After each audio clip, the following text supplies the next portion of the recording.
சுற்றியுள்ள கயிற்றை அவிழ்ப்பதற்கு ஒரு வழிதான் உண்டு. எப்படி சுற்றினோமோ அப்படியே மறுபடியும் திருப்பி அவிழ்க்க வேண்டும்.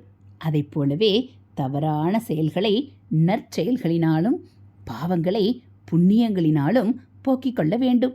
தானம், தர்மம், கடமை புரிதல், பகவன் நாமாக்களை உச்சரித்தல் ஆகிய நல்ல செயல்கள் பாவம் தொலைக்கும் வழிகளாகும். மனத்தினால் செய்த பாவங்களை மனத்தாலும், கைகள் கால்களால் செய்த பாவங்களை அந்த உறுப்புகளினாலும் மட்டுமே தீர்க்க முடியும். வெளியில் இருந்து வரும் பொருள்களில்தான் மகிழ்ச்சி இருப்பதாக எண்ணி அவற்றை சுற்றியே மனிதன் துரத்தி கொண்டு ஓடுகிறான்.